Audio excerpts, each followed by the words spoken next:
మన ప్రభువును ప్రియ రక్షకుడైన యేసుక్రీస్తు ప్రభుల వారి అతి శ్రేష్టమైన నామంలో ఈ గురువారం ఈ విధంగా ఈ ప్రార్థన కూడికలో పాలుపంపులు పొందిన దేవుని బిడ్డలైన మీ అందరికీ వందనాలండి. వందనాలు. దేవుడు ఇంతవరకు మనలను మన కుటుంబాలను కంచివేసి కాపాడి ఎన్ని రోజులు ఈ సంవత్సరంలో, ఈరోజు ఎన్నో రోజు అండి? వాగ్దానం చూస్తున్నారా? రోజు ఎన్నో రోజు? ఈరోజు 170వ రోజు మనల్ని అడుగుపెట్టింపజేశాడు. ఆమె చెప్పండి.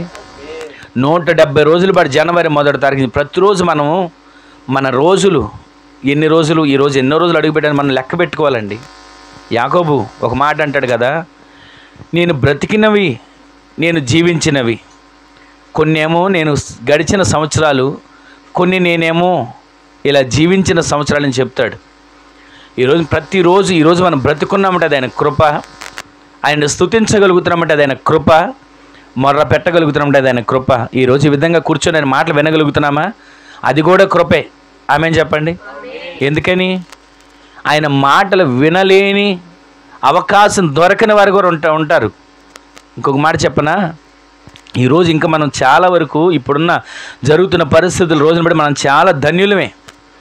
ఈ విధంగా ఆయన మాటలు వినగలుగుతున్నాం, ప్రార్థనలు చేసుకోగలుగుతున్నాం. కొన్ని చోట్ల ప్రార్థన చేసుకోవడానికి వీలు లేక, బైబిల్ చదవడానికి అవకాశం లేక, చదువుదామన్నా వాళ్ళకి చదవడానికి అవకాశం లేక అల్లాడిపోయే ప్రజలు ఉన్నారు. కొంతమంది ఇంట్లో ప్రార్థన చేసుకోవడానికి వీలు లేక, ప్రార్థన చేస్తే ఒప్పుకోక బాత్రూంలోకి వెళ్ళి ట్యాప్ వదిలి ఆ సౌండ్లో, ఆ నీళ్ళల్లో సౌండ్లో ప్రార్థన చేసుకునే వాళ్ళు కూడా ఉన్నారు. ఈరోజు మనల్ని ప్రార్థన చేసుకోండి అంటే మనం ప్రార్థన రోజు చేసుకునేదేగా అని అనుకుంటాం. ప్రార్థన అంటే ఏంటి? దేవునితో మాట్లాడడం. ప్రార్థన అంటే ఏంటి? దేవునితో సహవాసం చేయటం. ప్రార్థన అంటే ఏంటి? ఆయన్ని ముఖాముఖిగా చూడటం. గట్టిగా ఆమేన్ చెప్పండి. ఈ రోజున మనం ప్రార్థన అన్నప్పుడు ఎంత సమయం ఆయన సందులో ఉంటారో ఒకసారి ఆలోచించండి. ఎన్నింటికి ఇక్కడికి వస్తున్నారు మీరు ఒకసారి ఆలోచించండి. మనం వెళ్ళే సమయం చూస్తాం, 10 అయిపోయిందండి ఇవాళ, ఇన్నింటి దాకా నా ప్రార్థన, ఇంతవరకు ఆ ప్రార్థనకి చెప్పే ఆయనకి ఒకవేళ లేకపోయినా వెళ్ళే వాళ్ళకన్నా ఉండాలిగా అనేవాళ్ళు ఉంటారు. కానీ ఒక్క మాట చెప్పనా, మనం ఎంత సమయం ఇక్కడ ఉన్నామో దానికి 100 ప్రతిఫలం దేవుడు మన కొరకు దాచి ఉంచుతాడు. గట్టిగా ఆమేన్ చెప్పండి. మీరు ఇక్కడ పాడినా, స్తుతించినా, ప్రార్థించినా, ఆయన మాటలు విన్నా, ఇక్కడికి వచ్చిన మనం ఏం చేయాలో తెలుసా? దేవుని సన్నిధి అని అంటే ఆ సన్నిధికి వచ్చిన మనం ఆయనతో సహవాసం చేసేవాళ్ళుగా ఉండాలి. ఆమేన్ చెప్పండి. మందిరము, సన్నిధి రెండు ఒకటేనా కాదా చెప్పండి? మనం వెళ్ళే మందిరం ఉందండి, ఏ మందిరమైనా కానివ్వండి, మనం వెళ్ళే మందిరం ఉంది. మందిరము, మనం కూర్చున్న సన్నిధి ఒకటా కాదా? ఒకటే. మందిరానికి సన్నిధికి వ్యత్యాసాన్ని చెప్తాను వినండి. మందిరం అంటే కట్టిన గోడలు ఉంటాయి. మందిరం అంటే వెలుగుతున్న లైట్లు, తిరుగుతున్న ఫ్యాన్లు ఉంటాయి. మందిరం అంటే అక్కడ ఏర్పరచబడిన వస్తువులు ఉంటాయి, మాట్లాడే మైకులు ఇవన్నీ ఉంటాయి. సరే, ఇవన్నీ మందిరమే. అయితే సన్నిధి అంటే ఏంటి చెప్పనా? మందిరానికి అందరూ వస్తారు. మందిరానికి ఎవరు వస్తారండి? అందరూ వస్తారు. కానీ వచ్చిన వారు సన్నిధిని అనుభవించేవారు ఎంతమంది? మందిరం వేరు, సన్నిధి వేరు అన్నాను కదా. మందిరంలోకి ఎవరైనా వస్తారు, రావచ్చు. మందిరంలోకి చిన్నపిల్లలు రావచ్చు, వయసు వచ్చిన వాళ్ళు రావచ్చు, వృద్ధాప్యులు ఉన్నవాళ్ళు రావచ్చు, అనారోగ్యంతో ఉన్నవాళ్ళు రావచ్చు. ఇంకొక మాట చెప్పనా, తాగున్న వాళ్ళు కూడా రావచ్చు మందిరానికి. ఎందుకని అంటారు? నా మందిరము సర్వజనులకు ప్రార్థన మందిరం కదా. ఫలానా వాళ్ళకని ఉందా? సకల జనులకని ఉందా? మరి ఆ సకల జనుల మందిరంలోకి ఎంతమంది ఎవరైనా రావచ్చు. కానీ ఇక్కడ మీకు నేను తెలియజేసేది ఏంటో తెలుసా? మందిరానికి అందరూ వస్తాం, నేను వస్తా, మీరు వస్తారు. వచ్చిన మనం ఎంతసేపు మందిరంలో ఆయన సన్నిధిని అనుభవిస్తున్నాం, ఇది నాకు కావాల్సింది. మందిరానికి వెళ్ళడం వెళ్ళకపోవడం సమస్య కాదు. మందిరానికి వచ్చిన మనం దేవుని సన్నిధిని అనుభవించే వారికి ఉండాలి. ఆమేన్ చెప్పండి. సన్నిధిలోకి వచ్చిన మా సన్నిధి ఎలా అనిపిస్తుందో తెలుసా? మందిరానికి వచ్చిన తర్వాత మన శరీరం, మన ఆలోచనలు, మన తలంపులన్నిటిని పక్కన పెట్టుకొని దేవుని సన్నిధిని మనం అనుభవించే వారిగా మార్చబడుదుము గాక. మందిరానికి వస్తారా? పక్కన వాళ్ళతో మాట్లాడుకునే వాళ్ళు ఎంతమంది ఉండరు? మందిరంలోకి వస్తారా? అప్పుడే పిల్లలతో ముచ్చట్లు పెట్టేవాళ్ళు ఎంతమంది ఉండరు? మందిరానికి వస్తారా? ఏం కూర ఉండేవక్క అని పలకరించే వాళ్ళు ఎంతమంది ఉండరు? మందిరానికి వస్తారా? ఇంట్లో పనంతా అయిపోయిందా, అన్నయ్య ఊరుకున్నాడా, అన్నయ్య పంపించాడా అని మాట్లాడుకునే వాళ్ళు ఎంతమంది ఉండరు? మందిరానికి వచ్చిన మనం ఇక ఇంటి దగ్గర ఏది పని వదిలిపెట్టామో పూర్తి చేసి వచ్చాము వీటి గురించి ఆలోచించకుండా ఉన్న కొంత సమయం ఆయన సన్నిధిలో గడిపేవానిగా మనము మార్చబడదుము గాక. ఆయన సన్నిధిని అనుభవించేవాళ్ళు మహిమ చేత నింపబడతారు. ఆయన సన్నిధిని అనుభవించేవాళ్ళు ఆయన ప్రసన్నత చేత నింపబడతారు. ఒక్క మాట చెప్పనా, మందిరానికి కాలక్షేపానికి మనం ఎంత కాలం వచ్చాడు, ఇది మందిరం కాదా అని అనుకోకూడదు మీరు. అసలు ఆయన సన్నిధిలో మనం ఉండాలి. ఆమెను చెప్పండి. చెట్టు కింద ఉన్న ఆయన సన్నిధిని మనం అనుభవించాలి. ఆమెను చెప్పండి. ఎర్ర టెండలో ప్రార్థన జరిగిన ఆయన సన్నిధిని మనం అనుభవించాలి. ఆమెను చెప్పండి. భీమడోల్లో పాత మందిరం పడేసే సమయంలో ఎండలో, ఎర్ర టెండలో కొంచెం టెంట్ వేస్తే, ఆ నాపరాళ్ళ మీద కొంచెం టెంట్ వేస్తే విశ్వాసాలు కూర్చున్న వరకు కొంచెం నీడ ఉండేది. నేను ఎర్ర టెండలో అలాగే ఉండేవాడిని. నాకేమంత బాధ అనిపించేది కాదు. ఈరోజు కూడా ఎలాంటి శ్రమైన ఎలాంటి కష్టం నేను ఎక్కువ దాని గురించి ఆలోచించాను. ఎందుకో తెలుసా? ఆయన సన్నిధిలో బ్రతుకుతున్నాం, ఆయన సన్నిధిలో గడుపుతున్నాం. ఈ శ్రమలు మమ్మల్ని ఏం చేస్తాయి, ఈ అవమానాలు మమ్మల్ని ఏం చేస్తాయి, ఈ కష్టాలు మమ్మల్ని ఏం చేస్తాయి అని విశ్వాసమునకు కర్తయు దానిని కొనసాగించువాడైనా యేసు వైపు చూచుచి పరుగు పందెంలో మనం ఓపికగా పరిగెత్తాలి. ఆమెను చెప్పండి. మందిరానికి వెళ్ళామండి, బాధలు పోలేదు. మందిరానికి వెళ్ళామండి, సమస్యలు పోలేదు. మందిరానికి వెళ్ళామండి, కష్టాలు తీరలేదు. మందిరానికి వచ్చావు, సన్నిధిని అనుభవించుకుంటూ వెళ్ళిపోతే ఏం ప్రయోజనం? దేవుని సన్నిధికి వచ్చిన మనం ఒక పాట పాడినా, ఆరాధన చేసినా, వాక్యాన్ని చదివినా, ప్రార్థన చేసిన ప్రతిదీ దేవునికి మహిమ కలిగే విధంగా మనం నడిపించబడాలి. ఆమెను చెప్పండి. ఆ విధంగా మనం జీవిస్తేనే, ఒకవేళ నేను ఎంత బాగా పాడగలనో తెలుసా, నేను అనుకున్నానా అక్కడే నన్ను దేవుడు పడేస్తాడు. నాకు వాస్తవానికి పాట కానీ, ప్రార్థన కానీ, వాక్యం కానీ ఏది నాకు చేత కాదు. కానీ ఆయన నిలబెట్టుకుని ఆయన మాట్లాడుతున్నాడు అంతే. నా వల్లే కాదు, నాలో ఏ గొప్పతనం లేదు. ఎందుకనంటే చదువు లేనివాడిని. 7th పాస్ అయ్యి 8thలోకి వెళ్ళి 4 నెలలు వెళ్ళిన తర్వాత మా నాన్నగారికి జబ్బు చేస్తే హాస్పిటల్ చుట్టూ తిరుగుతామే, సంవత్సరం పాటు తిరిగాం. 6 నెలల పాటు మంగళగిరి హాస్పిటల్లో ఉన్నాం, చదువుకోవడానికి వీల్లేదు. ఇక ఆ తర్వాత మా నాన్నగారు కోలుకోలేదు, చనిపోయారు. అంతా జరిగిపోయిన తర్వాత ఇక చదివించే స్థితి లేదు, చదువుకునే భాగ్యం లేదు.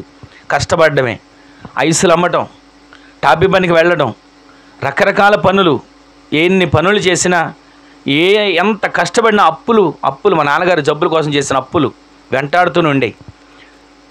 ఇక ఆఖరికి బంకులో జాయిన్ అయ్యాను. ఇక అక్కడ 90 ఏళ్ళ బంకులో జాయిన్ అయినోడిని సేవకు వచ్చేందుకు 2016 వరకు బంకులోనే ఉన్నా. ఈ మాటని ఎందుకు మీకు జ్ఞాపకం చేస్తున్నాను తెలుసా? దేవుని సన్నిధి తెలియనంత వరకు, అప్పుడు మాకు దేవుని గురించి తెలియదు, యేసుప్రభు గురించి మాకు తెలియదు.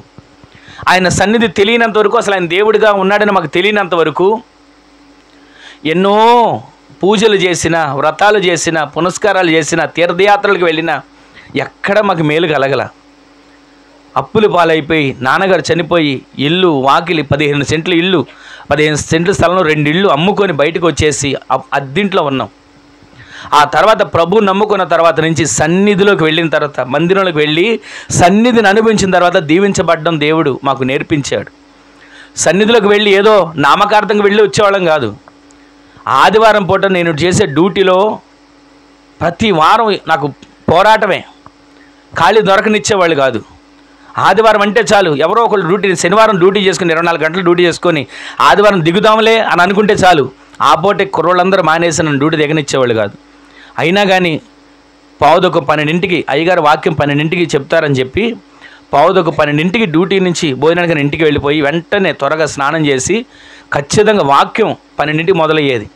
ఆ వాక్యం విని గంట సేపు వాక్యాన్ని విని ధ్యానించుకొని ఆయన సన్నిధిలో కాసేపు ఆనందించి మళ్ళీ ఇంటికి రావటం, బట్టలు మర్చుకొని మళ్ళీ డ్యూటీకి వెళ్ళిపోవటం, భోజనం కూడా చేసేవాడిని కాదు.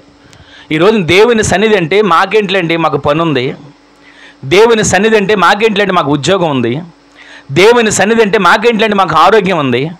దేవుని మందిరం ఎవరికి కావాలి? దేవుని సన్నిధి ఎవరికి కావాలి? అప్పులు చేసుకున్న వాళ్ళకి దేవుని సన్నిధి కావాలి. కష్టాల్లో ఉన్న వాళ్ళకి దేవుని మందిరం కావాలి. పిల్లలు పుట్టిన వాళ్ళకి దేవుని మందిరం కావాలి అని అనుకుంటే ఎంతవరకు దేవునితో మనం సహవాసం చేయగలుగుతాం, ఆయన సన్నిధిని అనిపించగలుగుతాం? ఈ రోజున ఈ మాటలు నేనేదో ఆలోచించుకున్నది కాదు, అనుకోకుండా దేవుడి ఇక్కడికి వచ్చి ఈ మాటలు మాట్లాడుతున్నాడు. ఈ రోజున మనం దేవుని సన్నిధిని అనుభవించగలిగితే ఎంత సమయం దేవుని సన్నిధిలో ఉన్నామో, ఆయన వాక్యం మనందరూ తెలుసు కదా, ఆయన మందిరములో ఒక్క దినము గడుపుట అందరికీ తెలుసు ఈ మాట. ఎవరు గడుపుతున్నారు? ఒక్క దినము ఆయన సన్నిధిలో ఎవరు గడపగలుగుతున్నారు సంతోషంగా? ఎవరు సంతోషంగా టైం చూసుకోకుండా దేవుని సన్నిధిలో గడపగలుగుతున్నారు? వాళ్ళని దేవుడు ఆశీర్వదిస్తాడండి. నేను అనుభవించాను కాబట్టి మీకు చెప్తున్నా, దేవుని సన్నిధిలో మనము ఉన్న ప్రతి సమయము విలువైనదే. ఆమేన్ చెప్పండి. దేవుని సన్నిధిలో దేవుడు మాట్లాడే ప్రతి మాట మన జీవితాలకు వెలుగు కలిగిన మాట. ఆమేన్ చెప్పండి. అది జీవం కలిగిన మాట. అది ఆయన సన్నిధిలో నుంచి కృపతో నింపబడిన మాట. ఆ మాట విన్నా, ప్రార్థించినా, పాట పాడినా, ఆరాధన చేసినా ఆయన సన్నిధిలో ఉన్న మనం వేరే పనులు మనకి దేవుని సన్నిధికి వచ్చిన తర్వాత ఆయన సన్నిధిని అనిపించుకోవడం మనకు వేరే పనులు ఇంకా దేనికి? ఒకవేళ నేను ఈ మాట మీకు బాధ అనిపించినా దయతో అర్థం చేసుకోండి. దేవుని సన్నిధికి వచ్చాం, ఆ తర్వాత మనం ఎంతసేపు ఇక్కడ స్తుతించాలి, కలిసి పాట పాడాలి. వాళ్ళు ఎవరో పాడతారులేండి, నాకెందుకు, వాళ్ళు పాడితే నేను చప్పట్లు కొట్టడం ఏంటి? ఒక మాట చెప్పనా, నేను కీబోర్డ్ వాయించకపోతే ఎవ్వరు పాట పాడతారని నేను చప్పట్లు కొడతానండి. వాస్తవంగా చెప్తున్నాను. దేవుని సన్నిధిలో స్తుతించిన మహిమేనండి ఆయనకి. మనం చప్పట్లు కొట్టిన ఆయన మహిమే. కీర్తనలు 150 కీర్తనలు ఏముంటుంది?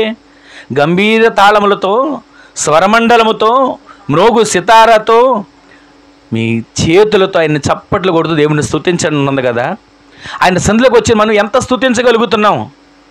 ఆయన సన్నిధిలోకి వచ్చి మనం ఎంత ప్రార్థించగలుగుతున్నాం? ఆయన సన్నిధిలోకి వచ్చిన మనం ఆయనతో ఎంతగా ఐక్యపరచబడగలుగుతున్నాం? ఒక్కసారి మీకు మీరు ఆలోచన చేసుకోండి. ఒక మాట చెప్పనా, ఒకవేళ మనం అనాలోచనకు వచ్చి అనాలోచనకు వెళ్ళిపోతే ఏ మేలు మనం పొందలేం. ఏదో వచ్చాం అన్న పేరు ఉంటుంది, కానీ దేవుని సన్నిధికి వచ్చిన మీరు, మందిరానికి వచ్చిన మీరు, ఆయన సన్నిధిలో ప్రార్థించడానికి వచ్చిన మీరు సన్నిధిని అనుభవించి బయలుదేరుదురుగాక. ఆ సన్నిధిని మీరు మోసుకెళ్ళుదురుగాక. అలా మోసుకెళ్ళిన వాళ్ళు ఎలా ఆశీర్వదించబడతారో ఒక్క మాట మీకు చూపిస్తాను. చూడు, యోబు గ్రంథం గడిచిన వారు మీకు ఆ మాట చూపించి ప్రార్థన చేశాను కదా. 37వ అధ్యాయం 5వ వచనం రాయబడి మాట చూడండి ఒకసారి త్వరగా. యోబు గ్రంథం 37వ అధ్యాయం. దేవుడు ఆశ్చర్యముగా ఉరుము ధ్వని చేయును, మనము గ్రహింపలేని గొప్ప కార్యములను ప్రభువు మన కొరకు చేయబోతున్నాడు. గట్టిగా ఆమేన్ చెప్పండి. మరలా ఆ మాట చదవండి. దేవుడు ఆశ్చర్యముగా ఉరుము ధ్వని చేయడం మొదలు పెడతాడు. గట్టిగా ఆమేన్ చెప్పండి. ఉరుము ధ్వని మనందరికీ తెలుసా? చెప్పండి. ఉరుము ధ్వని విన్నారు ఎప్పుడైనా? నాకు అసలు ఉరుము ధ్వని అంటే తెలియదండి అని అంటున్న వాళ్ళు ఎవరన్నా ఉంటే చెప్పండి.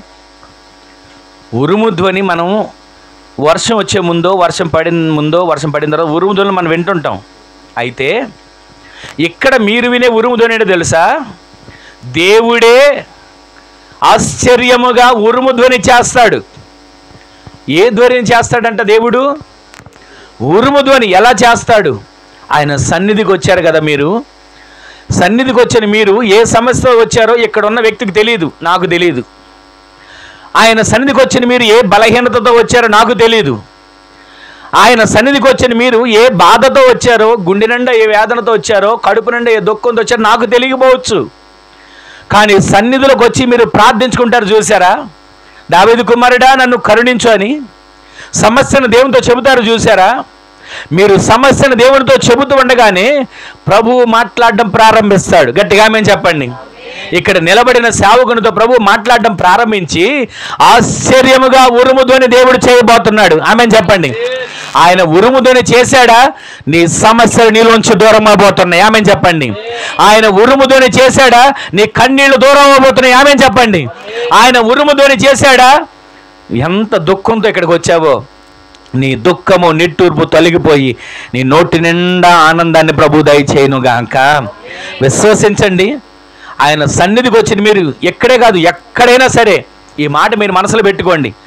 దేవుని సన్నిధిని నేను అనుభవించాలి, దేవుని సన్నిధి చేత నేను నింపబడాలి, దేవుని సన్నిధిలో అడుగుపెట్టిన నేను ఆయన ఉరుము ధ్వని ద్వారా నా కార్యాలన్నీ సఫలపరచబడాలి. గట్టిగా చెప్పండి ఆమేన్. ఆ తర్వాత ఒక మాట రాయబడింది, దేవుడు ఆశ్చర్యముగా ఉరుము ధ్వని చేయును. ఆ ఉరుము ధ్వని దేవుడు చేస్తేనట, ఇక్కడికి వచ్చిన తర్వాత మీరు కూర్చుంటారు కదా, కూర్చోక ముందు ప్రార్థన చేసుకున్నారు కదా, ఎంత సమస్యతో వచ్చారో, ఎంత బాధతో వచ్చారో, ఎంత వేదనతో వచ్చారో, ఉరుము ధ్వని దేవుడు చేయగానే, ఉరుము ధ్వని అంటే ఇప్పటికిప్పుడు మేఘాలు ఉరుముతాయి అని కాదు, దేవుడు మాట్లాడడం ప్రారంభిస్తాడు. గట్టిగా ఆమె చెప్పండి. ఆయన మాట్లాడడం ప్రారంభిస్తేనంట, ఆయన ఉరుము ధ్వని నీ శరీరాన్ని తాకగానే, ఆయన మాట నీ దేహాన్ని తాకగానే, పట్టి పీడించే రోగమైనా, వెంటాడుతున్న శాపమైనా, ఎన్నాళ్ళ నుంచి కుదరనిటువంటి పరిస్థితుల్లో నుంచి అయినా వెంటనే ఉరుము ధ్వని ద్వారా దేవుడు ఆశ్చర్య కార్యాలు జరిగించబోతున్నాడు. ఆయన కార్యాలు చేయడం మాత్రమే కాదండి, ఆ ఆశ్చర్యమైన కార్యాల ద్వారా దేవుడు నీవు గ్రహింపలేని గొప్ప కార్యములు నీ కొరకు దేవుడు జరిగించును గాక. ఈ మాట ఎవరంటున్నాడు తెలుసా? యోబు గ్రంథకర్త. ఆయన చెప్తా వస్తున్నాడు, ఆయన ఉరుముతాడు, ఆయన ఉరబడం ప్రారంభిస్తాడు, నా కొరకు మాట్లాడడం ప్రారంభిస్తాడు. ఆయన మౌనంగా లేడు, ఆయన మౌనంగా ఉండడు, ఆయన పక్షపాతి కాదు, ఆయన అన్యాయస్తుడు కాదు, ఆయన నన్ను మర్చిపోయేవాడు కాదు, దిక్కు లేని వాడిలాగా చేసేవాడు కాదు. ఆయన ఉరుము ధ్వని చేస్తే నన్ను పట్టి పిడుస్తున్న ప్రతి సమస్యలు ఆ ఉరుము ధ్వనికి నా నుంచి దూరం అవబోతూ ఉన్నాయి. ఈరోజు నీ మాటలు వింటున్న మీరు ఈ మాటను మనసులో పెట్టుకొని వెళ్ళండి. సన్నిధికి వచ్చిన మీరు ఆ సన్నిధిలో ఆయన సన్నిధిని అనుభవించడం ప్రారంభించండి.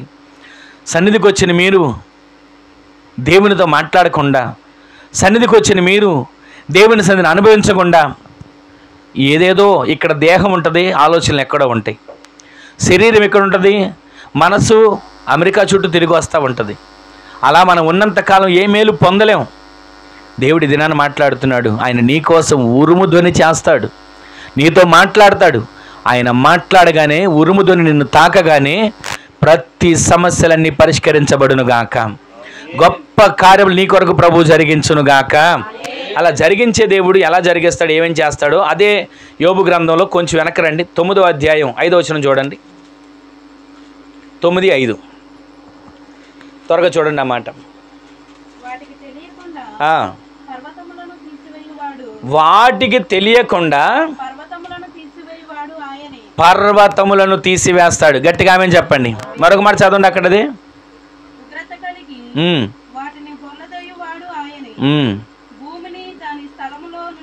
కదిలించేవాడు ఆయనే. ఇక్కడ చాలా మాటలు రాయబడి ఉన్నాయి. అయితే 5వ వచనం రాయబడిన మాట, వాటికి తెలియకుండా పర్వతములను తీసివేసేవాడు దేవుడే. గట్టిగా ఆమె చెప్పండి. ఆయన ఉరుము ధ్వని చేస్తే, గ్రహింపలేని గొప్ప కార్యాలు చేస్తే నీ జీవితంలో, నా జీవితంలో జరిగే మొదటి కార్యం ఏంటి చెప్పనా? నీకు తెలియకుండా ఎలాంటి పర్వతం నీకు ఇంతవరకు అడ్డుగా ఉందో నీకు తెలియకపోవచ్చు, నాకు తెలియకపోవచ్చు. ఎలాంటి పర్వతం నీకు ఆటంకంగా ఉందో నీవు అర్థం చేసుకోలేకపోవచ్చు, నేను అర్థం చేసుకోలేకపోవచ్చు.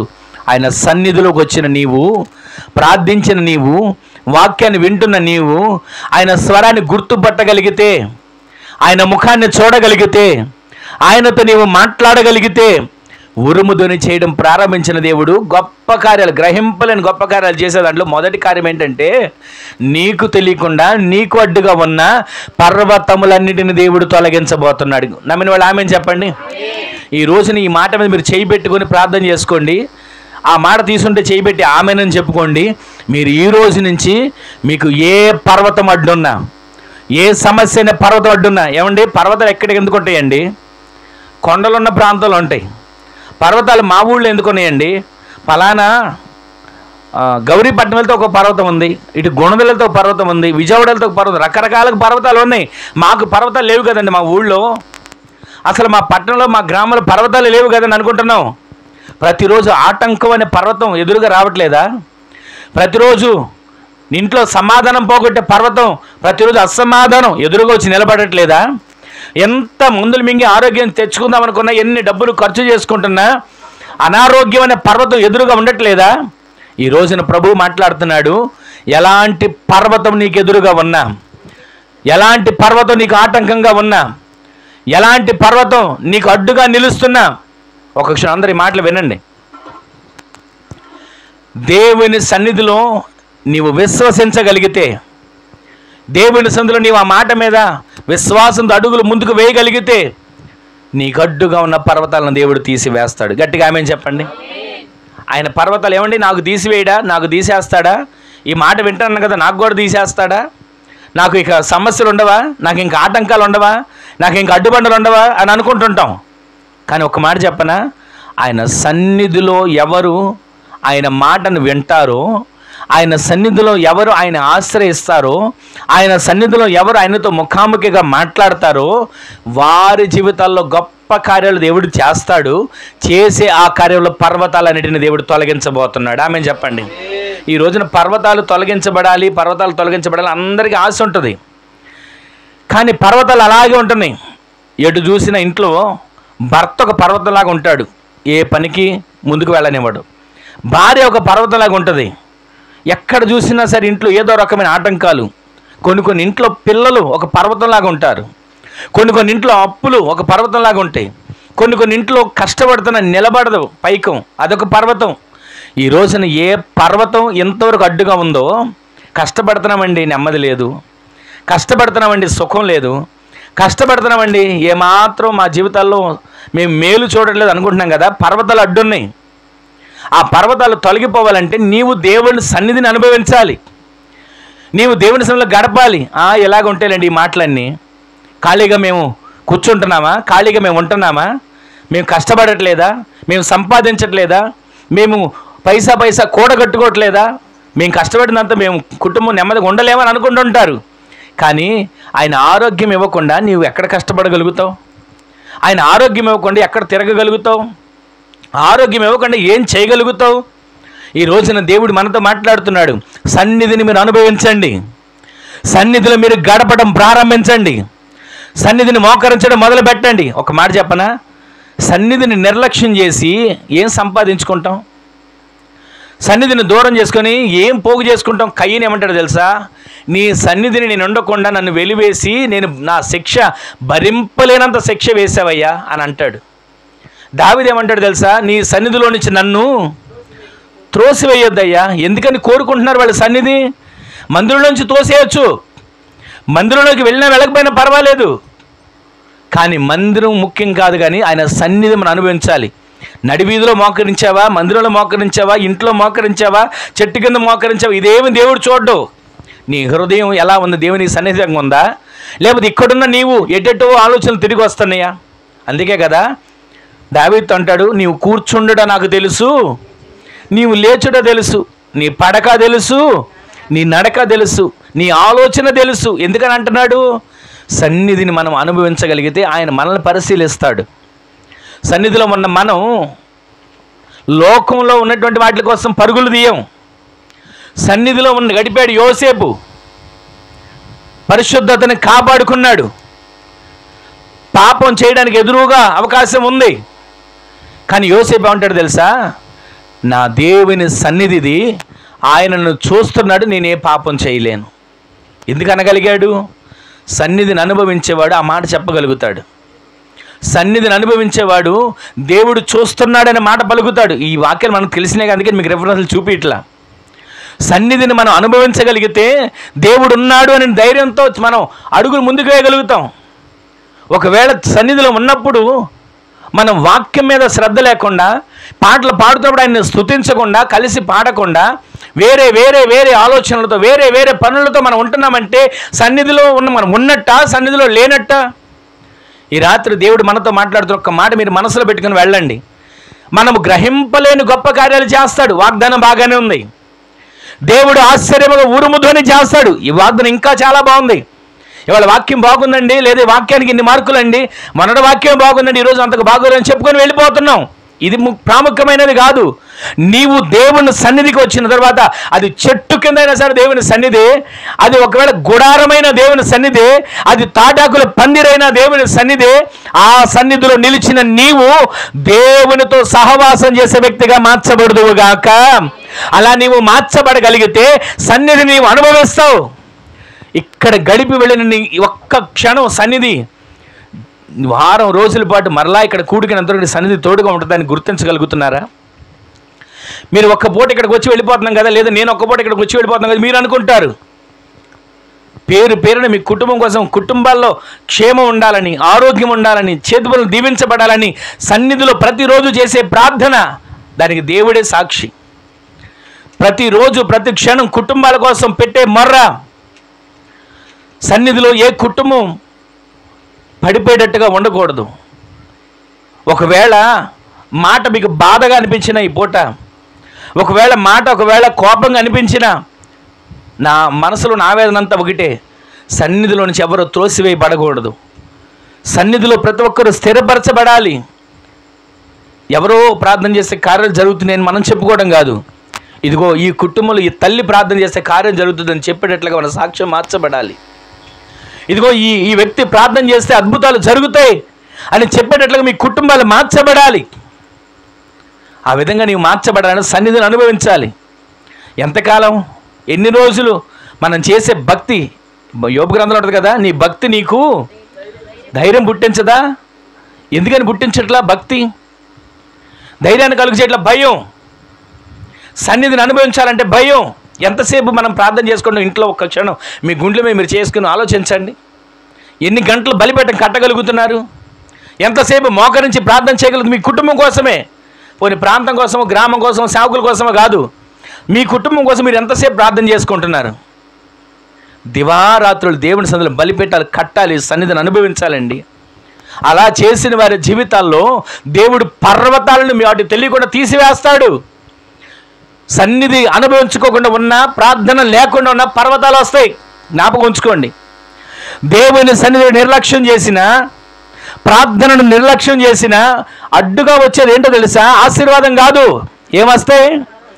ఆ పర్వతాలు తొలగించబడాలన్నా వాటికి తెలియకుండా, అక్కడ చదవండి ఒకసారి మాట 9:5లో, వాటికి తెలియకుండా పర్వతం అనే సమస్యలను ఆయనే తీసివేయబోతున్నాడు. గట్టిగా ఆమె చెప్పండి. ఆమె అనుకుంది కదా, మగ్దలేని మరియా సమాధి దగ్గరికి వెళ్తున్నా, సుగంధద్రవ్యాలు తీసుకుని వెళ్తున్నా, శవానికి పుయ్యాలని అనుకుని బయలుదేరింది కదా. ఆమె వెళుతూ ఏమనుకుందో తెలిసే? చెప్పండి ఎవరైనా. ఆమె వెళుతూ ఏమనుకుందండి? అక్కడ సమాధి రాయి ఎవరు దొర్లిస్తారు, ఎలా దొర్లిస్తారు అనుకుంటా వచ్చిందండి. కానీ ఆమె వచ్చేప్పటికే సమాధి రాయి దొర్లించుందా? ఆమె వచ్చినాక దొర్లించిందా? ఈ రోజున ఆయన సన్నిధికి వెళ్ళాలి అనే తపన మనలో ఉండాలి. ఆయన చనిపోయాడు కదా, సమాధి చేసేశారు కదా, 3వ రోజున శవానికి సుగంధ ద్రవ్యాలు పుయ్యాలని చెప్పి బయలుదేరి వెళ్ళిందండి. వెళుతూ ఆమెలో ఒక ఆలోచన, అడ్డుగా ఉన్న పర్వతం ఎలా తొలగుతుంది? అడ్డుగా ఉన్న రాయి ఎవరు తీస్తారు? ఈ రోజున సన్నిధికి మనం దేవుని సన్నిధికి వెళ్తున్నాం కదా, ఫలానా రాజుగారి ఇంటికి వెళ్తున్నాం అనుకోకండి. ఆ రాజుగారితో నేను మాట్లాడండి, వాళ్ళ ఇంటికి రాను అని అనుకోకండి. ఇక్కడికి వెళుతున్న మీరు ఒక మాట అనుకోవాలి, నేను దేవుని సన్నిధికి వెళ్తాను. ఇది రాజుగారి ఇల్లు కాదు. మనం ప్రార్థన జరిగినంతసేపు ఇది ఏంటిది? దేవుని సన్నిధి. ఆ సన్నిధికి వెళ్తున్నా, నాకున్న అడ్డుగా ఉన్న రాయి ఎవరు తీస్తారు? అయ్యా నీవే నా రాయిని తొలగించాలి అని మీరు ప్రార్థన చేసుకుని వచ్చి చూడండి. మీరు ప్రార్థన ముగించుకున్న వెళ్ళిన వారంలోనే ఏ రాయిలు అడ్డుగా ఉన్న ప్రతి రాయి దొర్లించబడబోతా ఉన్నాయి. ఆమె చెప్పండి. అక్కడ చెప్తున్నాడు, వాటికి తెలియకుండా పర్వతములను తీసివేసేవాడు ఆయనే. మనం ఏమంటాం తెలుసా? ఈ పర్వతం తొలగించడం నా వల్ల కాదండి, ఈ పర్వతం నేను తొలగించలేను. యేసుక్రీస్తు ప్రభువు ఏమన్నారు ఉపమానంలో? ఎంత ఉండాలి? ఆవగింజ ఎంత, దాని బ్రతికి ఎంత అండి? ఫ్యాన్ ముందు ఆవగింజ పట్టుకుంటూ ఉంటుందా? చెప్పండి. ఎగిరిపోతుంది. కనీసం కింద పడ్డ తర్వాత ఆ ఒక్క గింజను తీయగలుగుతారా? అలాంటిది అంత విశ్వాసం ఉంటే చాలండి, ఈ కొండని ఎత్తి సముద్రంలో పడమంటే పడుతుంది. కానీ మనమేమంటాం? కొండ, ఎంత కొండవు నువ్వు, ఎంత బండవు నువ్వు ఎక్కడ ఎత్తుకుని వెళ్ళి సముద్రంలో పడతావు? నీకు కావాలి జేసీబీలు, నీకు కావాలి ప్రొక్లేలు, నీకు కావాలి అణుబాంబులు. ఈ రోజున మన ప్రార్థన ఎలా ఉంటుంది? కానీ యేసుక్రీస్తు ప్రభువు మనకు నేర్పిన ఆ ఉపమానం, మనకు నేర్పిన ప్రార్థన ఏంటి? నాలో ఏముండాలంట? ఆవగింజంత విశ్వాసం ఉంటే చాలు, పర్వతము ఎత్తి సముద్రంలో పడవేయబడబోతుంది. ఆమె చెప్పండి. నేనేమనుకుంటా తెలుసా? ప్రార్థన అయితే చేస్తాం కానండి ఆరోగ్యం బాగుపడుద్ది అంటారా? ప్రార్థన అయితే చేస్తాం కానండి మంచి రోజులు వస్తాయి అంటారా? ప్రార్థన అయితే చేస్తాం కానీ సమస్యలు తీరుతాయి అంటారా? ప్రార్థనే మేము చేసే కార్యాలు మేము చేసేవే అని ఇటు లోకం ఇటు దేవుడు రెండు ఉంటే ఒకసారి ఏలియా అంటాడు, ఎన్నాళ్ళు రెండు తలంపుల మధ్య ఉంటారు, ఎన్నాళ్ళు రెండు తలంపుల మధ్య మీరు పోరాడతారు? బయలుదేవుడు అనుకుంటే బయలు వైపు వెళ్ళిపోండి, మేము ఎవరు అడ్డగించరు. యెహోవా దేవుడు అనుకుంటే మీరు యెహోవా వైపు రండి, యెహోవా పక్షిని వారు ఉన్నారు ఎవరు ఇటు రండి అని చెప్పి ఆయన చెప్తా వచ్చాడు కదా. ఈ రోజున మనం ఆవగింజంత విశ్వాసం ఉంటే చాలండి.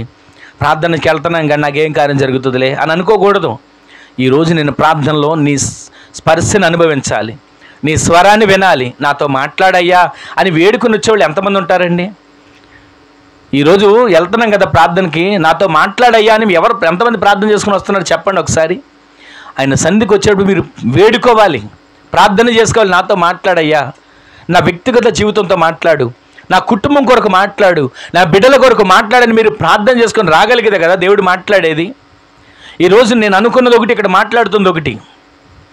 ఈ రోజున దేవుని సన్నిధిలో మనము ఆశ్చర్య కార్యాలు మనము చూడాలన్నా సన్నిధిని మనం నిర్లక్ష్యం చేయకూడదు, సన్నిధిలో మనం కనపడాలి. దేవుడు ఆశ్చర్య కార్యాలు జరిగించాలంటే, మనము ఆయన గ్రహింపలేని గొప్ప కార్యాలు చూడాలంటే మనం మొట్టమొదటిగా విశ్వాసంలో ఎదిగే వారిగా మనము మార్చబడుదుము గాక.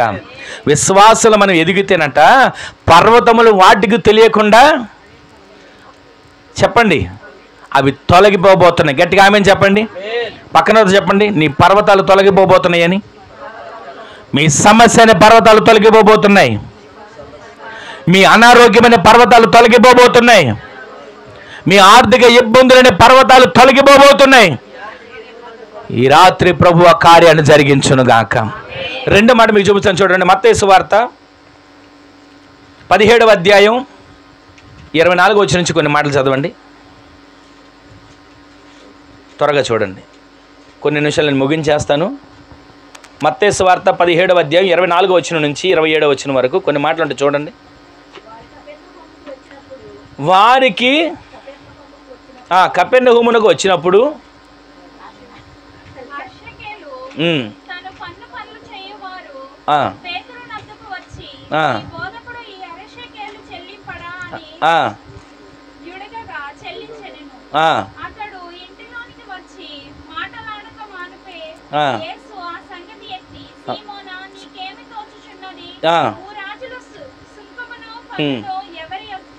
వసూలు చేయుదురు కుమారుల యొద్దన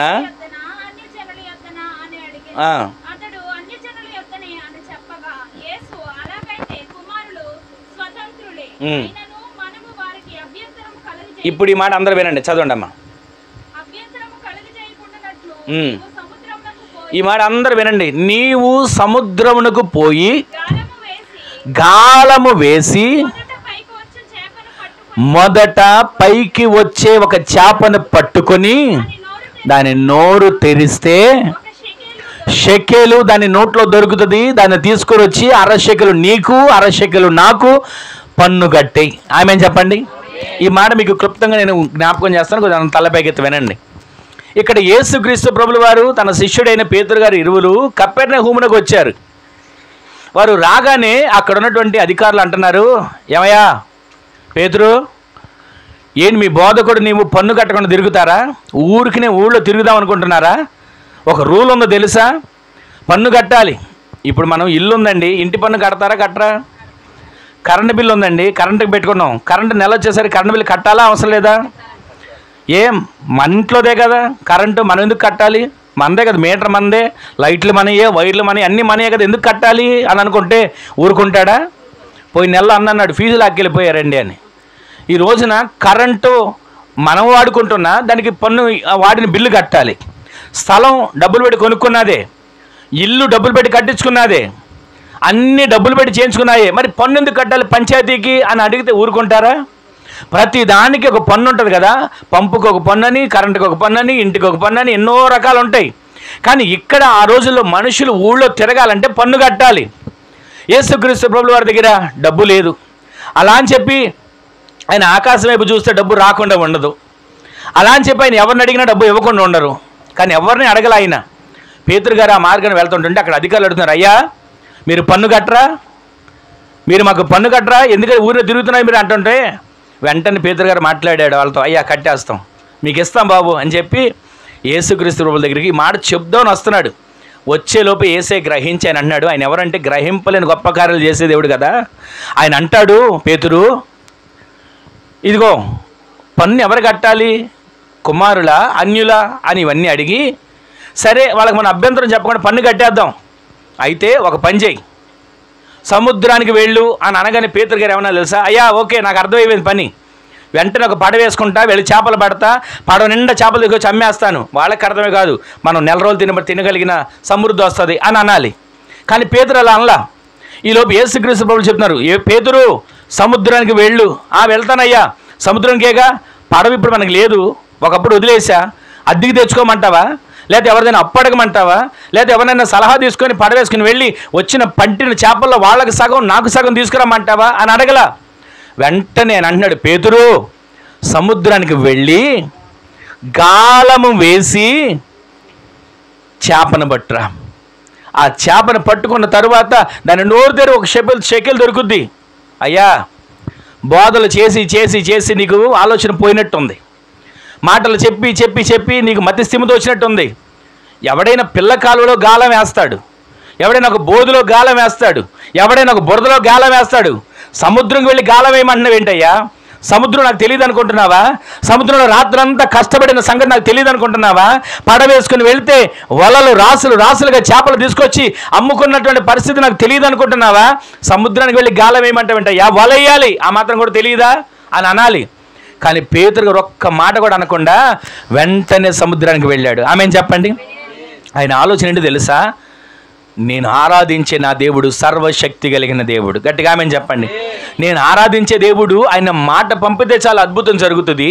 నేను ఆరాధించే దేవుడు పాడిని ముడితే చాలు జీవంగా మార్చబడుతుంది. నేను ఆరాధించే దేవుడు చిన్నదానా లెమ్మంటే చాలు లేచి నిలబడుతుంది. ఆయన ఒక్క మాటను పంపించాడంటే నేను వల కాదు గాల వేసిన నా కొరకు చేప ఎగురుకుంటానే వస్తుంది. ఆమెను చెప్పండి. ఈ రోజున విశ్వాసంతో మన అడుగులు ముందుకు వేయగలిగితే, మాటకి మనం లోబడగలిగితే, నీ కుటుంబంలో దేవుడు గ్రహింపలేని గొప్ప కార్యాలు జరిగించునుగాక. వెంటనే వెళ్ళాడండి. సరే యేసుక్రీస్తు ప్రభువులు చెప్పాడు కదా అని చెప్పి గాలం తీసుకుని వెళ్ళి గిరగిర తిప్పి చేప యేసయ్య చెప్పాడు వచ్చి గాలాన్ని చిక్కు అని అంటే కుదురుద్దా? గాలం వేసేవాళ్ళకి ఏముండాలండి? ఏముండాలండి? గాలమే కాదు, ఏముండాలి? గాలం వేసేవాళ్ళకి ముందు ఓర్పు ఉండాలి, సహనం ఉండాలి. మీరు గాలం వేయగానే వచ్చి చేప పడిపోద్దా ఊపుకుంటా?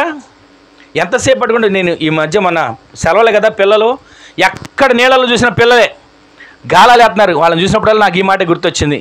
యేసయ్యే పేతురుకు గాలం ఏమని చెప్పాడు? సముద్రంలో వీళ్ళు ఇక్కడ గాలాలు వేస్తున్నారే, వీళ్ళు కూడా చేపలు పడుతున్నారు అని అనిపించింది. ఆ గాలం వేసిన వెంటనే చేప వచ్చిద్దండి? చెప్పండి. మేము ఎప్పుడు వేయలేదండి, అసలు మాకు అలవాటే లేదండి అని అనుకుంటున్నారు కదా. గాలం ఎవరైనా సరే పిల్లలు కొన్నప్పుడు వేయలేదా? నేను కూడా వేసా. ఆ ఎర్రలు పట్టుకుని వాటిని తీసి ముళ్ళుకు గుచ్చి పెట్టి ఎంతసేపు చూసినా ఒక్క చేప పడేది కాదు. ఈ రోజున పేతురు గారిని చేపను పట్టుకురమ్మని గాలం వేయమంటే మాటకు లోబడ్డాడండి, వెళ్ళాడు. మొదటిది ఆయన అద్భుతమైన ఆశ్చర్యకార్యాలు చేయాలంటే విశ్వాసం ఉండాలి. రెండోది ఆయన మాట మనం వినాలి. ఆమెను చెప్పండి. వెళ్ళాడండి, గాలం వేశాడు, చేప పడలేదు. సర్లే యేసయ్య చెప్పాడు కదా మళ్ళోసారి చూద్దామని వేసి ఉంటాడు. ఎంతసేపు అయినా కానీ అక్కడే వేశాడు తప్ప వెనక్కి తిరిగి రాలేదండి. ఈ రోజున మాట వినేవాళ్ళు ఏం చేయాలి తెలుసా? ఏదో గొడ్లే చెప్పాడు, చేస్తే చేసాం లేకపోతే లేదని కాదు. ఆయన మాటకు మనం లోబడితే అద్భుతాలు మనం చూస్తామండి. ఆమెను చెప్పండి. ఆ చేప రానే వచ్చింది. పేతురు గారు పట్టుకుని నోరు తెరితే షెకెల్ ఉంది. ఇంతకీ చేప నోట్లో షెకెల్ ఎలా వచ్చింది? ఇది చెప్పండి. ఇంతకీ చేప నోట్లోకి షెకెల్ ఎలా వచ్చి ఉంటుందండి? దేవుడు చూశాడు. ఆ చేప ఆహారం కోసం అటు ఇటు అటు ఇటు సముద్రంలో తిరుగుతున్న చేపకి మెలమెలా మెరుస్తున్నటువంటి ఒక నాణ్యం కనపడింది. అసలు నాణ్యం సముద్రంలోకి ఎలా వచ్చింది? ఇది చెప్పండి. ఇదైనా ఇవాళ అన్ని ఏంటయ్యా ప్రశ్నలు వేస్తున్నావు అని అనుకుంటున్నారేమో. సముద్రంలోకి నాణ్యం ఎలా వచ్చి ఉంటుంది? ఇప్పుడు మీరు రైలు బండిలో ఎప్పుడైనా రాజమండ్రి వెళ్ళారా? రాజమండ్రి బ్రిడ్జి దాటారా? ఎవరైనా ఎక్కారా రైలు బండి? రాజమండ్రి బ్రిడ్జి మీద ఉన్నప్పుడు ఎవరైనా ప్రభు నమ్ముకునే వాళ్ళు, మీ పక్కన ఉన్న వాళ్ళు ఆ బ్రిడ్జి దాటుతుండగా ఏం చేస్తారు? వాళ్ళ చేతిలో ఉన్న చిల్లర ఏదో ఒకటి నీళ్ళలో పడేస్తారు కదా. ఆ రోజుల్లో కూడా నీళ్ళలో వాళ్ళ నాణ్యాలు పడేసేవాళ్ళు. ఎందుకో తెలుసా? ఆ రోజుల్లో నీళ్లు సముద్రంలో, ఆ నదుల్లో ఉన్నటువంటి నీళ్లు ఇవన్నీ కూడా సముద్రంలోకి వచ్చాయి కదా. వాళ్ళు ఆ రోజుల్లో పడేసేది దేనికంటే సముద్రాన్ని ఒక దేవుడిగా ఊహించి పూజించేవాళ్ళు. అది పొంగకుండా ఎవరిని ప్రమాదాలు ముంచకుండా ఆ దేవుడు కరుణించాలని నాణ్యాలు పడేసేవాళ్ళు. ఆ నాణ్యాలు పడేసి నాణ్యాలన్నీ ఒక చోట సముద్రంలో చేరుకొని, అది యేసుక్రీస్తు ప్రభువు వారు చెప్పిన చేప ఆకలేసి ఇదేదో మెలమెల మెరుస్తుందని చెప్పి మింగడానికి వెళ్ళింది. దాన్ని మింగడం యేసయ్య చూడనే చూశాడు. ఆమేన్ చెప్పండి. ఆ చేప నాణ్యాన్ని మింగడం యేసయ్య చూశాడు. చూసిన వెంటనే చెప్పాడు, పేతురు సముద్రానికి వెళ్ళి గాలమై నీకోసం నా కోసం పన్ను కట్టడానికి ఒక చేప షెకెలను తీసుకుని రాబోతుందని చెప్తే వెంటనే పేతురు వెళ్ళాడు. అక్కడ ఉన్నటువంటి గాలం వేస్తే ఎగురుకుంటూ ఎప్పటికో ఎంతసేపుకి వచ్చిందో మనకు తెలియదు, కానీ పేతురు గారు అంత శ్రమపడి చేప నోరు తెరిస్తే షెకెల్ దొరికింది. ఆ షెకెల్ని తీసుకొచ్చి పన్ను కట్టాడు. నీవు నేను ఆరాధించే దేవుడు ఎవరో తెలుసా? ఆయన సామాన్యుడు కాదు, సర్వశక్తి కలిగిన దేవుడు. ఆయన సామాన్యుడు కాదు, అద్భుతాలు చేసే దేవుడు. ఆయన సామాన్యుడు కాదు, నీవు నేను గ్రహింపలేని గొప్ప కార్యములు చేసే దేవుడు. మొదటిది, నీ విశ్వాసము ద్వారా నీవు చేసే ప్రార్థన ద్వారా పర్వతములు తొలగించబడబోతున్నాయి వాడికి తెలియకుండా. రెండవది, నీవు ఆయన మాట వింటే చాలు నీకు షెకెలు అంటే సమృద్ధి, నీకు షెకెల్ అంటే అవసరత తీర్చబడే కార్యాలు ఈ రోజున నా దేవుడు నీ జీవితంలో ప్రారంభించునుగాక. ఏ అవసరత కోసం మీరు ఎదురు చూస్తున్నారో, ఏ అక్కడి కోసం మీరు ఎదురు చూస్తున్నారో, ఇదిగో మీ కొరకు చేపను మింగినటువంటి షెకెలు దేవుడు సిద్ధపరిచాడు. అది మీ కుటుంబాలకు దేవుడు అనుగ్రహించునుగాక. మూడో మాట చెప్పి ముగించేస్తాను, చూడండి ఒకసారి. యోహాను సువార్త చివరి అధ్యాయం 21వ అధ్యాయం. త్వరగా మాట చూడండి, నేను ముగించేస్తాను. ఇక 21:9 వచ్చిన చదవండి. యోహాను సువార్త 21వ అధ్యాయం 9వ వచనం. వారు దిగి దరికి రాగానే నిప్పులును వాటి మీద ఉంచబడిన చేపలును రొట్టెయు కనబడెను. గట్టిగా ఒకసారి దేవుని స్తోత్రం చెప్పండి. సమయం అయిపోయింది, ఆకలేసిన అన్న వాళ్ళు ఒకసారి హల్లెలూయా చెప్పండి. చెప్పండి, నవ్వుతారేంటండి? ఈ రోజున దేవుని సంధిలో ఈ మూడో మాట మనం విని ప్రార్థన చేసుకోబోతున్నాం. మొట్టమొదటిది, ఆయన మనము గ్రహింపలేని గొప్ప కార్యాలు, ఆశ్చర్య కార్యాలు, అద్భుతాలు చేసే దేవుడు. విశ్వాసంతో నీవు ప్రార్థించగలిగితే పర్వతాన్ని నీకు తెలియకుండా దాన్ని బోర్ల దోయగలిగిన వాడు, దాన్ని తీసివేయగలిగిన వాడు. రెండవది, నీ కొరకు చేప నోటిలో షెకెల్ని ఉంచగలిగిన వాడు, సమృద్ధిని నీ కుటుంబాన్ని అనుగ్రహించేవాడు. మూడోది ఇక్కడికి ఏం కనబడుతుంది తెలుసా? మరొకసారి చదవండి 21:9. ఎవరు వారు అంటే యేసుక్రీస్తు ప్రభువు వారి శిష్యులు. అప్పటికి యేసుక్రీస్తు ప్రభువు వారు సమాధి చేయబడ్డారు. ఆ సమయంలో ఆయన తిరుగుతూ మృత్యుంజయుడే తిరిగి లేచిన తర్వాత ఆయన తిరుగుతూ వారి యొద్దకు వస్తే వీళ్ళేమో తెలుసా? ఇక మన పని అయిపోయింది. యేసుక్రీస్తు ప్రభువు వారు అంతటి ఆయనకే అంత శిక్షపడి ఆయన సమాధి చేస్తే మనం ఎంతటి వాళ్ళం? ఇక మనం మళ్ళా ఎక్కడికి వెళ్ళిపోదాం? సముద్రానికి వెళ్ళిపోదాం. మళ్ళీ ఏం చేద్దాం? అయ్యే చేపలు పట్టుకొని జీవనాన్ని కొనసాగించుకో. సేవ వద్దు, ఏమొద్దు, పరిచర్య వద్దు, ఏమొద్దు, భక్తి వద్దు, ఏమొద్దు, అసలు దేవుడు అనే మాటే మనం నోట ఎత్తొద్దు అనుకొని మరలా పడవలు వేసుకుని వెళ్ళారండి. యేసుక్రీస్తు ప్రభువు వారి దగ్గరికి వచ్చి అడుగుతారు, పిల్లలారా భోజనానికి మీ దగ్గర ఏమైనా ఉందా అని అడిగితే వాళ్ళు ఏమన్నా తెలుసా? పైన కొంచెం ఉంటుంది, చదవండి ఆ మాట. ఏమీ లేవని అంటారు. చూడండి ఒకసారి ఆ మాట చూడండి, మీకు అర్థమవుతుంది.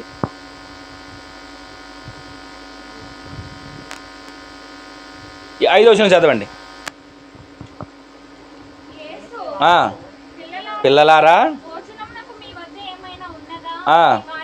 అడగగా లేదయ్యా. ఆయన ఏమడిగాడు? భోజనానికి మీ వద్ద ఏమైనా ఉందా అని అడిగాడు, అంతే. అయ్యా వల వేస్తున్నాం, పడ వేసుకెళ్ళాం, చేపలు పడుతున్నాం, ఏదో ఒకటి తెస్తావని అనాలి కదా. వాళ్ళు ఏమన్నా తెలుసా? ఒకే ఒక్క మాట, లేదు. ఇదొక పాట. మనకు తెలిసిన పాటలన్నిటిలో ఈ పాట మాత్రం అందరు పాడతారు. ఎలాంటి రాగంలో పాడినా, ఎలాంటి తాళంలో పాడినా, ఏ రకంగా పాడినా సరే లేదు లేదు లేదు. ఎంతసేపు లేదు. దేవుడు ఏమంటారు తెలుసా? లేదన్నమాట అసలు మన నోట రాకూడదండి. వాస్తవంగా మన ఇంట్లో వాస్తవానికి ఏమి లేకపోయినా సరే, ఒక్క మాట చెప్తున్నా, మన ఇంట్లో తినడానికి అప్పుడు ఆహార గింజలు లేకపోయినా సరే లేదు అనే మాట మన నోట ఎన్నడూ రాకూడదు. ఆమె చెప్పండి. లేదు అని అనిపించడానికి మన దేవుడు ఏమైనా అన్యాయస్తుడా? లేదు అని మన నోట పలికించడానికి మన దేవుడు ఏమైనా మన మీద పగబట్టాడా? ఏది ఉన్నా లేకపోయినా, కరువైనా, ఖడ్గమైనా, వస్త్రహీనత అయినా, ఉపద్రవమైన, బలహీనత అయినా, ఏదైనప్పటికీ కూడా నా దేవుని ప్రేమ నుండి నన్ను వేరు చేయలేవు అని పౌలు గారు అంటాడు కదా. మరి మనం ఎందుకని అది లేదు, ఇది లేదు, ఇది జరగలేదు, ఇది కాలేదని మనకు ఎందుకు వస్తున్నాయి? ఈరోజు నేను శక్తిని మనం అనుభవించలేకపోతున్నాం. ఈరోజు ఎన్ని బాధలు ఉన్నప్పుడు, ఎన్ని శ్రమలు ఉన్నప్పుడు, ఎన్ని కష్టాలు ఉన్నప్పటికీ మన నోట ఉండాల్సిన ఒక్క మాట తెలుసా? నా దేవుడు సర్వశక్తిమంతుడు. గట్టిగా ఆమెన్ చెప్పండి. నా దేవుడు సర్వశక్తిమంతుడు. ఆమెన్ చెప్పండి. ఈ రోజున ఆయనకు సమస్తము తెలుసండి. గడిచిన 2 వారాలుగా ఈ వాక్యాన్ని, ఈ మాటలు కాదు, వేరే సర్వశక్తి కలిగిన దేవుడు అని 2 మాటలు మనం ధ్యానం చేస్తూ వచ్చాం ఆదివారం ఆరాధనలో. అయితే ఆ సర్వశక్తి కలిగిన దేవుడు చేసే కార్యాలు ఎలా ఉంటాయంటే, మొట్టమొదటిది నీకు తెలియకుండా పర్వతాలను తీసేస్తాడు. రెండవది, నీకు ఎలాంటి అవసరతతో ఉన్నావో ఆ అవసరత ఏ రకంగానైనా సరే దేవుడు తీరుస్తాడు మాట వింటే. మూడోది ఏంటో తెలుసా? నీ కోసం నిప్పులు పొయ్యిని సిద్ధపరిచాడు. ఆమెన్ చెప్పండి. ఆహారం నీ కోసం సిద్ధపరుస్తున్నాడు. ఆహారం అంటే తినే ఆహారం అని అనుకోకండి. ఒకవేళ ఏ బలహీనతతో ఉన్నావో ఆ బలహీనత తొలగిపోయి ఆహారం దేవునికి పెట్టబోతున్నాడు. ఏ సమస్యతో ఉన్నావో ఆ సమస్య నుంచి నేను దాటించే ఆహారం దేవునికి పెట్టబోతున్నాడు. వాళ్ళు ఎంతసేపు అయ్యా మా దగ్గర లేదు లేదు లేదు అన్నారు, కానీ వాళ్ళ కోసం ముందుగానే అక్కడే మరొకసారి 9వ వచనం చదవండి. వారు సముద్రం నుంచి దిగి దరికి రాగానే, విన్నారా మాట? నిప్పులను వాటి మీద ఉంచబడిన చేపలను వాళ్ళకి ఆహారంగా దేవుడు సిద్ధపరుస్తున్నాడు. ఈ రోజున ఈ మాటలు వింటున్న మీకు దేవుడు సమృద్ధి అనే ఆహారాన్ని సిద్ధపరచునుగాక.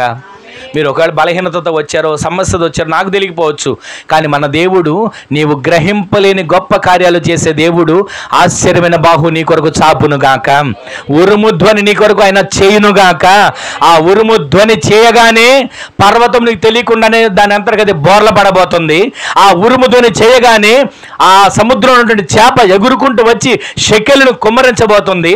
ఆయన ఉరుము ధ్వని చేయగానే అప్పటి వరకు లేదు లేదు లేదు అంటున్నావు, కానీ నీ కోసం ఆయన రొట్టె చేపలు నిప్పుల మీద కాల్చి ఆయన సిద్ధపరిచాడు. హల్లెలూయా. ఈ రోజు నీ మాటలు వింటున్న మన జీవితంలో మూల వాక్యం 37వ అధ్యాయం 5వ వచనం రాయబడిన మాట, దేవుడే ఆశ్చర్యముగా ఉరుము ధ్వని చేయబోతున్నాడు. ఆయన మనం గ్రహింపలేని గొప్ప కార్యములు ఆయన చేయబోతున్నాడు. నమ్మిన వాళ్ళు గట్టిగా స్తోత్రం చెప్పండి. ఆ కార్యములు చేసే దేవుడు నీవు విశ్వాసంతో ఉంటే ఆయన నీకు తెలియకుండా నీ సమస్యన పర్వతం తొలగిస్తాడు. నీవు ఆయన మాట వింటే నీ అవసరత తీరుస్తాడు. నీవు దేవుని వైపు తిరగగలిగి ఆయనతో సహవాసం చేస్తే నీ ఆకలి తీరుస్తాడు, నీ కుటుంబ ఆకలి తీరుస్తాడు, నీ బిడ్డల ఆకలి తీరుస్తాడు, నీ కుటుంబంలో సమృద్ధిని దేవుడు దయచేయునుగాక. ఈరోజు అయినా ఈ మాటలు విన్న తర్వాత అయినా ఎంతవరకు మన దేవుడు పట్టణంలో పూజించే దేవుడు అనుకున్నామేమో, ఎంతవరకు దేవుడు ఆపదలు మొక్కులు వాడు అనుకున్నామేమో, ఎంతవరకు దేవుడు అవసరాలు తీర్చే ఏటీఎం మెషిన్ అనుకున్నామేమో, ఎంతవరకు దేవుడు అంటే ఏదో ఒక ఆకారం అనుకున్నామేమో, కానీ ఈ రోజున ఈ మాటలు విన్న మీ హృదయాల్లో ఆయన ఎవరో తెలియాలి. ఆయన మనము గ్రహింపలేని గొప్ప కార్యములు చేసే సర్వశక్తి కలిగిన దేవుడు. ఆమెన్ చెప్పండి. ఆయన మనం గ్రహింపలేని ఆశ్చర్య కార్యములు చేసే సర్వశక్తి కలిగిన దేవుడు. ఆమెన్ చెప్పండి. ఆయన నీ కొరకు ఉరుము ధ్వని చేయబోతున్నాడు. ఆమెన్ చెప్పండి. అందరూ ఒక క్షణం లేచి నిలబడని ప్రార్థన చేసుకుందాం. ఎవరికి వారు లేచి నిలబడండి, ఒక చిన్న ప్రార్థన చేసుకుందాం. ఎవరికి వారు ఒక చిన్న ప్రార్థన చేసుకోండి. లేచి నిలబడిన వారు ఒక్క క్షణం ఆయన సందులో చిన్న ప్రార్థన చేసుకోండి. ఇంతవరకు ఆయన సందులో ఆయన మాటలు విన్నారు. ఒక్క క్షణం ఆయన సందులో వేడుకోండి. ఒక్క క్షణం ఆయన సందులో మొర్రపెట్టండి. ఒక్క క్షణం ఆయన సందులో రోధించండి. ఉరుము ధ్వని చేయబోతున్నాడు. ఆయన ఉరుము ధ్వని చేయబోతున్నాడు. ఆయన గ్రహింపలేని గొప్ప కార్యాలు చేయబోతున్నాడు. ఆయన ఆశ్చర్య కార్యాలు చేయబోతున్నాడు. ఒక్క క్షణం చేసుకొని ప్రార్థన చేసుకోండి. అయ్యా, నా కుటుంబంలో ఉరుము ధ్వని చేయవా, నేను గ్రహింపలేని గొప్ప కార్యాలు జరిగించవా, ఆశ్చర్యకార్యం నా కొరకు చెయ్యయ్యా అంటే ఒక్క క్షణం ఒక చిన్న ప్రార్థన చేసుకోండి. ఎవరికి వారే ఆయన సందులో నీవు కనబడితే, విశ్వాసంతో ఆయన సందులో నీవు అడుగులు వేయగలిగితే, ఆయన సముద్రములో నుంచి పర్వతాన్ని తీసి అవతల పడైపోతున్నాడు. నీకు తెలియకుండా సమస్యను పర్వతాన్ని దేవుడు తొలగించబోతున్నాడు. రెండవది, నీవు ఆయన వైపు తిరిగి ఆయన మాట వినగలిగితే, ఆయన మాట విని ఆయన మీద నీవు ఆధారపడగలిగితే, ఆయన నీ కొరకు సముద్రంలో చేపకు ఆజ్ఞ ఇచ్చి షెకెలను సిద్ధపరచబోతున్నాడు. నీవు ఆయన వైపు తిరగగలిగితే ఆయన నీ కొరకు కాల్చినటువంటి నిప్పులను సిద్ధపరిచి దాని మీద కాల్చిన రొట్టెను దాని మీద కాల్చినటువంటి నిప్పులతో కాల్చినటువంటి చేపలను దేవుడు సిద్ధపరిచి నీకు ఆహారాన్ని పెట్టబోతున్నాడు. ఈ మాటలు విన్న తర్వాత ఒక్క క్షణం ఒక చిన్న ప్రార్థన చేసుకోండి. ఎవరి కొరకు చిన్న ప్రార్థన చేసుకోండి. ప్రార్థన చేసుకోండి. అయ్యా, నేను గ్రహింపలేని గొప్ప కార్యం నా కొరకు జరిగించండి. నేను గ్రహింపలేని గొప్ప కార్యం నా కొరకు జరిగించండి. నేను గ్రహింపలేని గొప్ప కార్యం నా కొరకు జరిగించండి. చేసుకోండి, ప్రార్థన చేసుకోండి. నువ్వే లేకపోతే నేను జీవించలేను.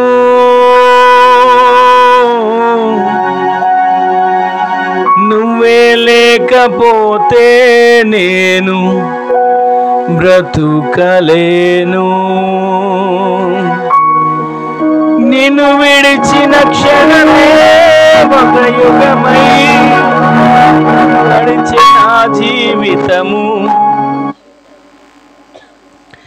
నిన్ను విడిచిన క్షణమే ఒక యుగమై గడిచిన జీవితము.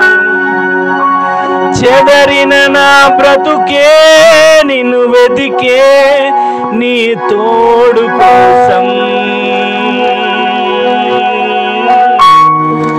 నువ్వే నా ప్రాణాధారము. నువ్వే నా జీవాధారము. అందరు మనసారా పలకండి.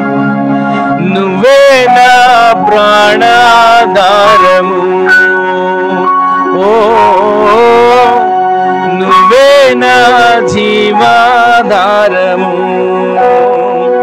నీతో ఉంటే జీవితం వేదనైన రంగుల పయనం. నీతో ఉంటే జీవితం బాటేదైన పూల కుసుమం. నీతో ఉంటే జీవితం వేదనైన రంగుల పయనం. నీతో ఉంటే జీవితం బాటేదైన పూల కుసుమం. నువ్వే నా ప్రాణాధారము. ఓ నువ్వే నా జీవాధారం. మరొకసారి కలిసి పాడదాం. నువ్వే నా ప్రాణాధారము. ఓ నువ్వే నా జీవాధారము. నువ్వే లేకపోతే నేను ఊహించలేను. నువ్వే లేకపోతే నేను లేనేలేను. నువ్వే లేకపోతే నేను ఊహించలేను. నువ్వే లేకపోతే నేను లేనేలేను. నిన్ను విడిచిన క్షణమే ఒక యుగమై గడిచే నా జీవితము. చెదరిన నా బ్రతుకే నిన్ను వెతికే నీ తోడు కోసం. నిన్ను విడిచిన క్షణమే ఒక యుగమై గడిచే నా జీవితము. చెదరిన నా బ్రతుకే నిన్ను వెతికే నీ తోడు కోసం. నువ్వే నా ప్రాణాధారము. నువ్వే నా జీవాధారము. ఒకసారి అందరూ స్వరాలు ఎత్తి పాడదాం. నువ్వే నా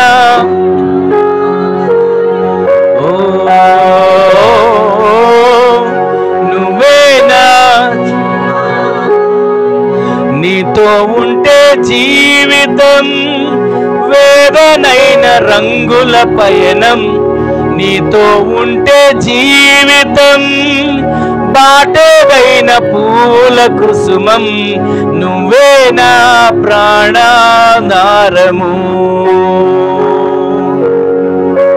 నువ్వే నా జీవాధారము. నీతో నేను జీవిస్తానే కలకాలము. నేను ప్రేమిస్తానే చిరకాలము. లోకంలో నేనెన్నో వెతికా అంత శూన్యము, చివరికి నువ్వే నిలిచావే సదాకాలము. నిన్ను విడువను దేవా నా ప్రభువా నా ప్రాణనాథ, నీ చేతితో మలచి నన్ను విరిచి సరిచేయునాదా. నిన్ను విడువను దేవా నా ప్రభువా నా ప్రాణనాథ, నీ చేతితో మలచి నన్ను విరిచి సరిచేయునాదా. నువ్వే నా ప్రాణాధారము, నువ్వే నా జీవాధారము. చివరిగా అందరూ కలిసి పాడదాం. నువ్వే నా ప్రాణాధారము. మనసారా పాడండి. నువ్వే నా జీవాధారం. మరొకసారి. నువ్వే నా ప్రాణాధారము. ఓ నువ్వే నా జీవాధారము, నువ్వే నా ప్రాణాధారము, నువ్వే నా జీవాధారము. ప్రేమగల తండ్రి, పరిశుద్ధుడా, జీవాధిపతి, గొప్ప దేవుడా, నిరంతర స్తోత్రార్హుడా, స్తుతుల మీద ఆశ్రుడుగా దిగివచ్చే మా కన్న తండ్రి, మీకు వందనాలు చెల్లిస్తున్నామయ్యా. ఇంతవరకు కూడా సజీవులుగా నిలబెట్టారు. సజీవులున్న దేశంలో సజీవులుగా మమ్మల్ని కాపాడుతూ వచ్చారు తండ్రి. ఇది నాన్న 170వ రోజు, మరొక గురువారం ఈ విధంగా మేమంతా కలిసి నీ సన్నిధిలో స్తుతించి ప్రార్థించుకోవడానికి కృప చూపించారు.